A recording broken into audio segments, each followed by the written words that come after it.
तर देशभराचा आपण विचार केला तर 12 राज्यांमधल्या 88 मतदारसंघांमध्ये आज मतदान पार पडतंय। केंद्रशासित प्रदेशाचा सुद्धा यामध्ये समावेश आहे। वायनाडमधनं राहुल गांधी निवडणुकीच्या रिंगणामध्ये आहेत, तर मथुरेमध्ये हेमा मालिनींची बसपा उमेदवारासोबत तिकडे लढत होतीये। एकूण 1206 उमेदवारांचं भवितव्य ईव्हीएम मध्ये कैद होणार आहे।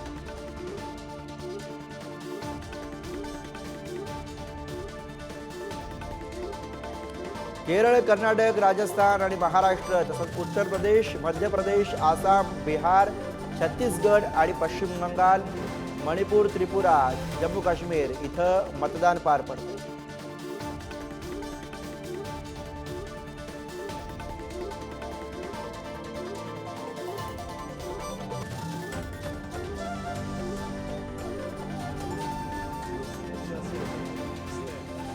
लोक खूपच उत्साहात आहेत इथं मतदानात। आणि आजचं जे काही वातावरण आहे मतदानाचं हे चांगलं आहे। निसर्गाचं सुद्धा जे वातावरण आहे ते बिलकुल एकदम अनुकूल आहे, प्रतिकूल आहे आजच्या याच्यासाठी, वोटिंगसाठी। मला वाटतं याच्यामुळे वोटिंग पर्सेंटेज डेफिनेटली आज वाढणार आहे इथं।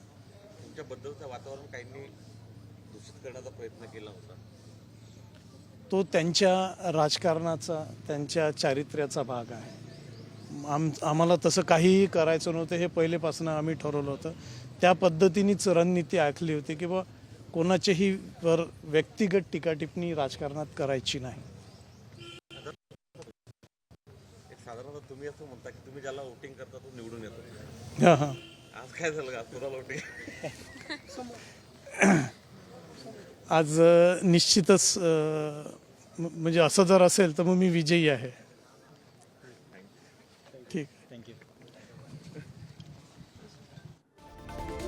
अकोल्यामधले उमेदवार डॉक्टर अभय पाटील यांची प्रतिक्रिया। आणि आता ही दृश्य आपण बघतोय ती आहेत रामदास तडस यांची। वर्ध्यामधली दृश्य आपण बघतोय। वर्ध्यामधनं भाजपचे विद्यमान खासदार रामदास तडस हे पुन्हा एकदा निवडणुकीच्या रिंगणामध्ये उतरलेले आहेत। यावेळेला अर्थातच त्यांच्यासमोर हॅट्रिकची संधी आहे। 2 वेळा ते खासदार राहिलेले आहेत आणि आज ते आपला मतदानाचा हक्क बजावतात। प्रतिनिधी पंकज गादगे सध्या आपल्यासोबत आहे, त्यांच्याकडनं अधिक माहिती घेऊयात। पंकज,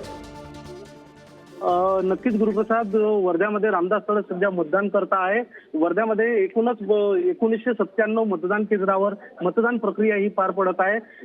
तगडा असा पोलीस बंदोबस्त सोबतच जिल्हा प्रशासन सुद्धा सज्ज झालेले आहे आणि 24 उमेदवार वर्धा लोकसभेच्या रिंगणात असून रामदास तडस हे सध्याच्या परिस्थितीत मतदान करतात। महाविकास आघाडीचे उमेदवार अमर काळे तसेच रामदास तडस यांच्यामध्ये थेट लढत आहे आणि आता रामदास तडस यांनी मतदान केलेलं आहे आणि रामदास तडस हे मतदान करून बाहेर पडत आहे। आपण त्यांच्याशी बोलण्याचा प्रयत्न करू। शोभा तडस यांच्यासोबत रामदास तडस हे बाहेर पडलेले आहे।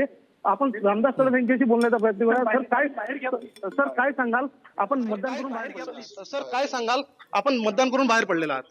मी माझ्या लोकसभा मतदारसंघातील सर्व जनतेला आवाहन करतो की त्यांनी मतदान करावं। लोकसभा ही देशाचं भवितव्य घडवणारी निवडणूक आहे, त्याच्यामुळे सर्वांना जो अधिकार आहे डॉक्टर बाबासाहेब आंबेडकरांनी दिलेल्या घटनेत तर सर्वांनी मतदान करावं, तेच आवाहन करतो की सर्वांनी या ठिकाणी मतदान करावं। काय सांगाल साहेब, विजयाचा विश्वास वगैरे? मला 100% विश्वास आहे की मी ही निवडणूक तिसऱ्यांदा पुन्हा जिंकेल। नाही, पण मतदान अजूनही कमी होत आहे, तुम्ही आवाहन कराल का जनतेला की जास्तीत जास्त मतदान करावं? मला असं वाटतं की 75-80% मतदान माझ्या लोकसभा मतदारसंघात होईल। नक्कीच हे होते खासदार रामदास तडस यांना विजयाचा विश्वास वाटत आहे आणि सपत्नीक मतदान रामदास तडस यांनी केलेलं आहे।